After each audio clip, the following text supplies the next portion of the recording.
Hi friends, ఈరోజు గుత్తి వంకాయ curry చేసుకుందామండి. అందులోకి ధనియాలు, జీలకర్ర, లవంగ మొగ్గలు, కొంచెం నువ్వులు, కొబ్బరికాయ, అల్లం, వెల్లుల్లి వేసుకుని వేయించేసుకుని పక్కన పెట్టేసుకుందామండి మసాలాకి. ఈ లోపలనే వంకాయలను ఇలాగా చీరుకుని పక్కన పెట్టేసుకోండి. వాటర్లో వేసుకుని పక్కన పెట్టేసుకున్నాం కదండి. ఆనియన్స్ కూడా పచ్చిమిర్చి తరుక్కుని ఆనియన్స్ పేస్ట్లా తీసుకుని కూడా అది కూడా రెడీగా పెట్టేసుకుని అందులోకి ఇప్పుడు కారం వేసుకుందాం. కర్రీకి సరిపడినంత కారం వేసుకోండి. కొంచెం పసుపు, కర్రీకి సరిపడినంత టేస్ట్కి సరిపడినంత సాల్ట్ కూడా వేసేసుకుని ఇందాక చూపించిన మసాలా అంతా పేస్ట్ చేసేసుకుని వేసేసుకుందాం.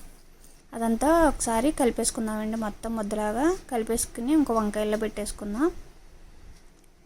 చూసారు కదా, చీరిన వంకాయల్లోకి మసాలా ముద్దను మొత్తం పెట్టేసి పక్కన పెడదామండి అన్నీ. ఇంక ఈ లోపల కడాయి తీసుకుని వేడైన తర్వాత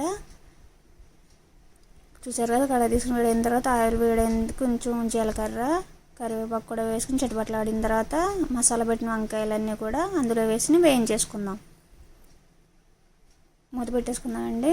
చూసారు కదా, వంకాయ అంతా మగ్గిపోతుంది. హాఫ్ మగ్గింది కదా, కొంచెం తిరగ వేసుకుని మళ్ళీ మగ్గి పెట్టేసుకుందాం మూత పెట్టేసుకుని.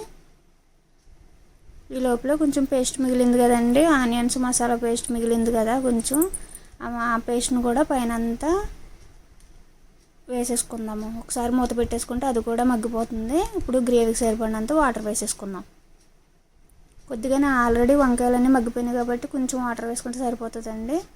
మూత పెట్టే కొంచెం కలుపుకొని మూత పెట్టేసుకుందాం. కర్రీ ఉడుకుతుంది కదా. లోపల ఒక్కొక్కసారి తీసి చూసి కొంచెం కదుపుతూ ఉండండి, లేదంటే మసాలా కర్రీ కాబట్టి కొంచెం అడుగంట వస్తుంది. కర్రీ అయితే దగ్గర పడిపోయింది కదండి. ఇదైతే అన్నంలోకి, చపాతీల్లోకి, రోటీల్లోకి చాలా బాగుంటుంది. చూసారు కదా, ఆయిల్ మొత్తం తెరిపోయింది. ఇంకా కర్రీ అయితే రెడీ అయిందండి.